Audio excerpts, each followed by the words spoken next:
मतलब चाइना के अंदर लगभग पता नहीं कितने, लाइक मैं देख रहा था, मैं स्टैट पढ़ रहा था, एग्जैक्टली याद नहीं है, लाइक 500 बिलियन कैमरास लगे हैं पूरे चाइना के अंदर। अब चाइना के अंदर कैमरास लगे हैं और एआई में उन्होंने क्लियरली बता रखा है कि हम भाई 2030 तक लीडर बनना चाहते हैं एआई में। तो अब क्या करते हैं, जितने भी कैमरा है ना, काफ़ी कैमरास कैपेबल हैं कि आपकी फेशियल रिकॉग्निशन करते हैं।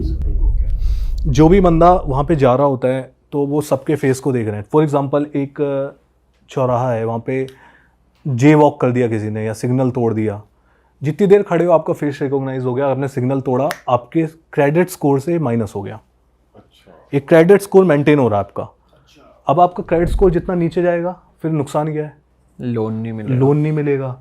आपकी फ़्लाइट, आप बुलेट ट्रेन नहीं बुक करवा पाओगे, आप फ्लाइट नहीं बुक करवा पाओगे, आप महंगे होटल में नहीं रुक पाओगे। और अगर आपने बहुत ज़्यादा क्रेडिट स्कोर ख़राब कर दिया तो भाई आपकी पब्लिक शेमिंग होगी, आपका फ़ोटो आ रहा होगा हर जगह पे, बेइज्जती होगी। तो ये जब आप जैसे किसी फ्लाइट में बैठोगे ना वहाँ पे, तो वो ऐसे बोलेंगे, कई बार फ्लाइट में बोलते हैं भाई ये ना बेल्ट ढंग से बेल्ट लगा लो, नहीं तो क्रेडिट सिस्टम में से माइनस कर देंगे। ओह शिट, टूरिस्ट को भी बोल देते हैं? टूरिस्ट के लिए भी वैसे मेंटेन करते हैं? टूरिस्ट के लिए मेंटेन करते हैं। चाइना के अंदर एक चीज़ है, हर एक बंदा स्पाई है, वो ये मानते हैं। आप ये मान के चलो कि अगर आपने कुछ गलत किया और आप फॉरेनर हो तो कोई ना कोई आपको रिपोर्ट कर देगा। तो मैं जब डेंडोंग से उड़ रहा था, डेंडोंग से शंघाई की फ़्लाइट लेनी थी मुझे। अब डेंडोंग सिटी जो है, मैंने आपको बताया, नॉर्थ कोरिया बॉर्डर पे। अब वहाँ कोई मिलिट्री इंस्टॉलेशन होगा, तो जब भी किसी मिलिट्री वाले एयरपोर्ट के आसपास से या किसी इंस्टॉलेशन के आसपास से फ़्लाइट उड़ती है तो वो आपका वो गिरवा देता है, वो बंद करवा देते हैं विंडो। तो वहाँ पे उन्होंने बोला कि विंडो बंद कर दो। अब भाई हम तो व्लॉगर, हमें तो कुछ तो शूट करना है बाहर ऐसे कैमरा निकाल के। तो मैंने ना विंडो से ऐसा हल्का खोल के, वो तो भाई साइड वाले बंदे ने मेरी शिकायत कर दी कि ये मैंने खोल के देख रहा है, कुछ शूट कर रहा है। तो फिर मैंने बाद में रियलाइज़ किया, और आप देखो ना, अब कुछ तो वजह होगी कि इंडियन गवर्नमेंट चाइनीज़ लोगों को टूरिस्ट वीज़ा भी नहीं दे रही ढंग से, ईजिली नहीं मिलते। वहाँ पे आपसे लोग पूछेंगे कि भाई आपको यहाँ वीज़ा लगता, कैसा ईजी लगा हार्ड लगा? भाई हमारे लिए तो बहुत ईजी है, पर हमें भी बिजनेस के लिए अप्लाई करना पड़ता है ना टूरिस्ट वीज़ा। टूरिस्ट वीज़ा देता है भाई, अब चाइना देता है, बहुत ईजिली देता है। और एक यही चीज़ मेरे पहले तो लोग बिजनेस का अप्लाई करके जाते थे घूमने वूमने, पहले जाते थे, और उसके बाद अभी रिसेंटली उन्होंने देना स्टार्ट कर दिया। ये भी काफ़ी इंटरेस्टिंग चीज़ है कि उनके लिए इतना डिफ़िकल्ट क्यों है, हमारे लिए इतना आसान क्यों है? ऐसा क्यों? शायद उन्हें अपनी एआई टेक्नोलॉजी जो है और सिक्योरिटी पे बहुत ही ज़्यादा भरोसा है। आपको कोई कैमरा यूज़ करने से रोकेगा नहीं चाइना में। जैसे मैं सोच रहा था, पहले मैं सोच रहा था चाइना है भाई, मैं इंडियन हूँ, मैं कैमरा हर जगह यूज़ करूँगा तो कोई तो रोकेगा, पुलिस वाला आगे कि क्या कर रहा है, क्योंकि उन्हें सब पता है कि आप कहाँ जा रहे हो, एक फुटप्रिंट आपका रिकॉर्ड हो रहा है वहाँ पे, इतने कैमराज हैं। और भाई चाइना रिलेशनशिप्स को लेके भी काफ़ी फक्ड अप है कि वहाँ पे चलते नहीं है रिलेशन, ज़्यादा टिकते नहीं है। बिल्कुल, मतलब बहुत ख़राब सिस्टम है। नोटिस किया है आपने वहाँ? मैंने उस जिस दोस्त की बात बता रहा था उससे मैंने काफ़ी बात करी थी इस बारे में, तो वो बोल रहा था कि वैसे तो टेक्नोलॉजिकली भाई बहुत बढ़ रहे हैं, लेकिन हमारे इंडिया जैसी चीज़ तो पूरी दुनिया में कहीं नहीं है। सच बात है ये। जैसे हमारे अंदर वहाँ पे क्या है कि लोग प्रेशर में बहुत चीज़ें हैं एक दूसरे को, कि भाई इसने मेरे से अच्छा कर लिया, हर कोई कंपैरिजन। हमारे इंडिया में भी है, लेकिन हमारे इंडिया के अंदर ना एक वार्मथ भी है थोड़ी सी। जैसे आप, हमारे अंदर दोस्ती ज़्यादा अच्छी है। हम किसी दोस्त को ये नहीं पूछते कि भाई क्या कर रहा है क्या नहीं कर रहा, हम थोड़ा उसका टाइम भी ख़राब कर दें, हम दे भी देंगे टाइम उसको, क्योंकि हम ह्यूमन वैल्यूज़ को थोड़ा ऊपर रखते हैं। वहाँ पे अब धीरे धीरे लाइक कंपटीशन इतना ज़्यादा हो गया है, कहने को तो कम्युनिज्म है लेकिन कैपिटलिज्म पूरा हावी है पूरा चाइना पे। सबको महंगी गाड़ियाँ खरीदनी है, सबको दूसरे से compete करना है, तो वो बहुत प्रेशर है वहाँ पे। जजमेंटल सोसाइटी है चाइना काफ़ी। और कौन सी कंट्री भाई आपको अच्छी लगी ऐसे? जैसे चाइना में आपके पास काफ़ी एक्सपीरियंसेस आए नए, और कौन सी कंट्री ने आपको शॉक किया? भाई मुझे अफ़गानिस्तान ने काफ़ी शॉक किया यार। कि अच्छे वे में बुरे वे में? बहुत अच्छे वे में, लेकिन द थिंग इज़ कि अफ़गानिस्तान के कई रूप हैं, लोगों ने बहुत अच्छे रूप भी दिखाए हैं, और तालिबान के भी काफ़ी फेसेस हैं। देखो आप, वही चीज़ है कि हर चीज़ को देखने का हम एक ही नज़रिए से नहीं देख सकते हर चीज़ को। वो लोग बोलते हैं भाई तालिबान, आप पूछोगे मुझसे कि तालिबान कैसा है, तालिबान कैसा है भाई, लेकिन तालिबान कैसा, किसके नज़रिए से तालिबान कैसा है? अब एक ट्रैवलर की तरह आप जा रहे हो वहाँ पे, तो आपसे अच्छे से बात कर रहे हैं, बढ़िया से बात कर रहे हैं। अब आप अमेरिकन फोर्स हो तो आपके लिए अलग नज़रिया है कोई, या फिर अगर आप वुमेन हो तो आपके लिए थोड़ा सा अलग पॉइंट ऑफ व्यू है, उनका अलग पॉइंट ऑफ व्यू है तालिबान को लेके। तो वहाँ पे कई फेस हैं, तो मतलब तो एज अ ट्रैवलर आपका क्या एक्सपीरियंस था? यार मेरा एक्सपीरियंस ये था कि तालिबान मतलब अफ़गानिस्तान के लोग जो हैं वो तो काफ़ी अच्छे हैं, लाइक क्योंकि पता है अच्छे क्यों हैं, मैंने ये सोचा कि ये मतलब इतना अच्छे से ट्रीट क्यों करते हैं, उसके भी रीज़न है। उसके रीज़न दो हैं, एक तो उनकी साइड का, एक हमारी तरफ से भी है। हमारा रीज़न ये है कि हमने 2001 से लेके $3 बिलियन से ज़्यादा अफ़गानिस्तान के अंदर इन्वेस्ट किया है।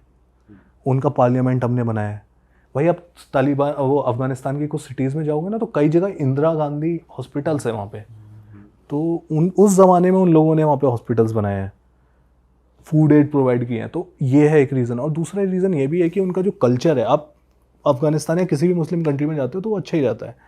अब अफ़गानिस्तान के अंदर ये जो मतलब ज़्यादातर काफ़ी बड़ी ट्राइब है, पश्तून ट्राइब है। तो जितने भी ये लोग हैं लाइक तालिबान के काफ़ी लोग पश्तून बोलते हैं। तो उनकी एक बुक है पश्तून वाली करके, उस बुक के अंदर लिखा हुआ है कि आपको टूरिस्ट को कैसे ट्रीट करना है। और वो उनके बहुत ही ऊपर आता है, लाइक एक मेहमान के लिए वो जान देने को तैयार है। और इसी चक्कर में आप बिलीव करोगे कि इस चक्कर में उन्होंने 20 साल की वॉर झेली, केवल एक रूल की वजह से।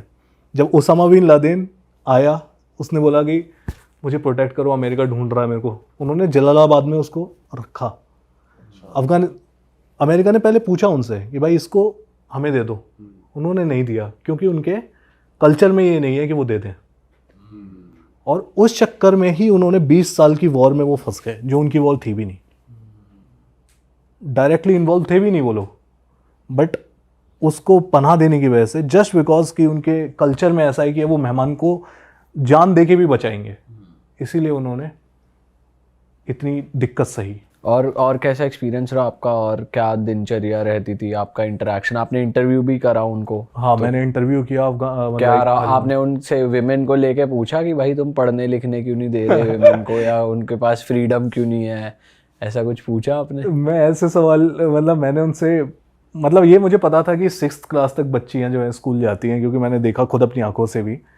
लेकिन उससे ज़्यादा अब हमें पता है यार कि लाइक उनका थोड़ा सा इस जो फंडामेंटलिस्ट माइंडसेट है उनका, जो शरिया लॉ को फॉलो करते हैं, तो उनका अपना माइंडसेट है उस चीज़ को लेके। बट वहाँ फीमेल्स आपको दिख रही थी बुरके में? बहुत रेयरली दिखेंगी वहाँ पे। फीमेल को विदाउट मेल गार्जियन के अलाउड नहीं है घूमना। अच्छा, अकेले फीमेल्स नहीं घूम सकती फीमेल्स मार्केट भी में, नहीं घूम सकती? नहीं। और पूरा आपको कवर करना पड़ेगा, आपके साथ एक मेल गार्जियन होना चाहिए, नहीं तो वहाँ पे तालिबान जगह जगह पे है, वो आपको फिर पकड़ेंगे, फिर आपसे पूछेंगे कि क्यों ऐसे घूम रहे हो। ईरान में भी ऐसा ही है कि अगर आप किसी लड़की के साथ घूम रहे हो तो वो आपके उसमें होनी चाहिए, मॉरल पुलिस घूमती है वहाँ पे, हमने ऐसा सुना है। ये है, ईरान एक अपने आप में एक अलग ही कंट्री है यार। मतलब वहाँ के लोग, वहाँ की रिजीम जो है वो एक इस्लामिक रिजीम है, ठीक है, लेकिन जो लोग है, एक आंकड़ा है उसमें, इसके अकॉर्डिंग लाइक 40 से 50% जो यूथ है वो मुस्लिम होते हुए भी इस्लाम को फॉलो नहीं करता है। तो वहाँ पे लोग जो है ना बहुत लिबरल है, लिबरल माइंडसेट के लोग हैं, तो वहाँ पे ऐसा कुछ नहीं है। लेकिन जैसे वहाँ पे लोग नहीं चाहते कि लाइक हम वो कपड़े बिल्कुल नॉर्मल पहनते हैं, लेकिन उनको अपने सर को ढकना होता है। तो मैंने अपनी आंखों के सामने भी देखा था। अभी मैं 2-4 दिन पहले जब लगभग 2 वीक पहले वहाँ पे था, 2 वीक भी हो गए, हाँ 2 वीक हो गए, 2 वीक पहले वहाँ पे था, तो वहाँ पे 3-4 लड़कियाँ मेरे साथ घूम रही थी। तो मैंने खुद देखा, मोरल पुलिस ने उनको रोका, कह रहे कि भाई ये टोपी मतलब अपना सर ढको पूरा। तो ऐसा होता है वहाँ पे, लेकिन लोग बहुत अच्छे हैं, लिबरल लोग हैं भाई, बहुत लिबरल लोग हैं ईरान के अंदर। और जैसे तालिबानी जब के साथ थे आप, तो गन्स वगैरह भी काफी रखते हैं वो, तो कुछ ऐसा इनकाउंटर हुआ कि भाई डर लग रहा हो? भाई डर लगा। आपने उनसे कहा कि भाई चला लूँ थोड़ी सी फायरिंग वायरिंग? तालिबान के साथ तो यार बहुत फनी एनकाउंटर हुए मेरे। पहला एनकाउंटर तो ये था कि मैं काबुल में ना एक बाजार में घूम रहा था कैमरा लेके। अब वो ना थोड़ी देर तक तो भाई किसी ने वहाँ पे ऐसी जगहों पे पता क्या होता है कि अगर आपको कोई पुलिस वाला भी नहीं देख रहा ना, तो कोई ना कोई बता देता है जाके, क्योंकि इन लोगों ने इतनी वॉर देखी है, 40 साल से वॉर देखी है, उन्हें नहीं पता कि कौन क्या कर रहा है। हर कोई एक दूसरे पे, फॉरेनर्स पे शक करते हैं थोड़ा सा कई बार, स्पेशली जब वो कैमरा पे हो। एक बार मैं ऐसे व्लॉग कर रहा हूँ, अचानक से आया, उसने उसको बोला कुछ नहीं, सीधा मेरा हाथ ऐसी कलाई से पकड़ लिया। वो कहता है, और वो अपनी किसी ने पश्तो में बोला ऐसे चल, और हाथ में गन। भाई फट गई होगी, मैं फट गई भाई थोड़ी देर। भाई मैंने कहा ये क्या हो गया यार। मैं कह रहा कहाँ लेके जा रहा हूँ, मैं आसपास देख रहा, मैं लोकल बंदा था वहाँ, मैंने एक बंदे को रखा था साथ में घूमने के लिए। यार तू कहाँ गया भैया, इस चीज़ के पैसे दिए, तू कहाँ गया? तो थोड़ी देर मैंने देखा इधर उधर, थोड़ी देर बाद वो बंदा आया, फिर उसने पूछा कि क्या कर रहे हो क्या नहीं कर रहे हो, उसको बहुत समझाना पड़ा भाई। उसके बाद बहुत समझाने के बाद उसने फिर क्या नाम है, फिर उसने देखा कि हिंदुस्तान है, हिंदुस्तान का थोड़ा नाम लेके थोड़ा लाइट हो जाते हैं भाई, इंडिया है रिलैक्स हो जाते हैं थोड़ा। फिर उसके बाद उसने थोड़ी बहुत पूछताछ करी, फिर जाने दिया। फिर उसके बाद सेकंड एनकाउंटर हुआ था जब मैं इन लोगों से मिलने के लिए बुलाया, मैंने इनसे बोला, मैंने इंटरव्यू सेटअप करने के लिए बोला एक बंदे को। ईरान और अफ़गानिस्तान के बॉर्डर पे, ईरान की साइड, अफ़गानिस्तान की साइड में एक सिटी पड़ती है हिरात, तो वहाँ पे मैं था। वहाँ पे बोला मैंने भाई कि इंटरव्यू सेटअप करना है, एक बंदे को पकड़ा मैंने, उसके तालिबान के जान पहचान थे, उसके रिश्तेदार वगैरह भी थे उसमें, तो मैं करवा दूँगा। तो कह रहा है कि लेकिन उसकी जो लोकेशन होगी ना वो हमारे हिसाब से होगी। मैंने कहा अच्छा ठीक है, वो हम बता देंगे लोकेशन, वहाँ पे चले जाना, ये लड़का लेके मेरे साथ ही चलना। अब भाई वो लेके गया, अब वो लेके गया, अगर पहले सीधे गए तो सामने खंडर दिखाई दे रहा है, मैं ये खंडर यहाँ तो बिल्डिंग ही नहीं है, ये खंडर के अंदर ले गया। खंडर के अंदर ले गया तो वहाँ पे एक टूटी फूटी बिल्डिंग जिसमें प्रिंट हो रखे हैं, पता नहीं क्या क्या लिखा हुआ है उर्दू में, उसके अंदर ले जाके भाई वहाँ पे 4-5 लोग बैठे थे।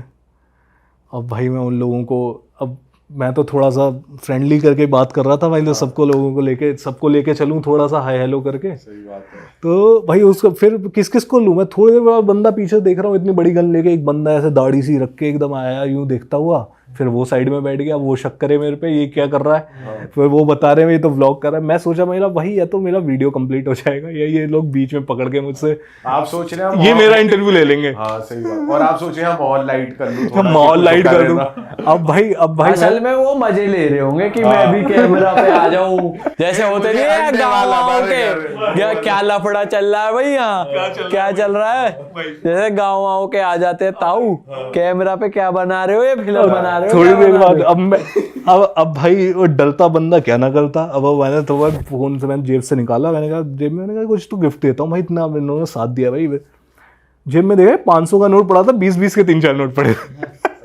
अब मैंने कहा एक को देंगे नहीं, अब 20-20 के नोट है भाई। मैंने कहा पहले बोला मैंने भाई देख ऐसा है ये ना, ये मैं तेरे को पैसे नहीं दे रहा हूँ, जस्ट सुवीनियर है। तो उसने उठाया भाई, उसको नोट वोट दिया उन लोगों को, वो खुश हुए थोड़े से। बोला ऐसे ह्यूमन टू ह्यूमन इंटरेक्शन है मेरा, अभी तालिबान और वो कुछ नहीं है, it's like human to human. तीसरा सबसे 2 और इंसिडेंट हुए थे भाई, बहुत ही खतरनाक हुए थे। अरे वाह, आपने ये वीडियो यहाँ तक देख ली भाई, तुमने हमारी मेहनत सफल कर दिया, तुम ही लोग हो असली रियल हिट। और अगर आपको बहुत मज़ा आ रहा है ऐसी क्लिप्स में, ऐसी वीडियोस में, तो फटाफट जाइए प्लेलिस्ट पे बिंज वॉच कीजिए, सारी वीडियोस देख डालो और मौज काटो। दैट इज इट, हम मिलेंगे नए पॉडकास्ट में, नई क्लिप में। Till then bye bye, see you, take care, do subscribe.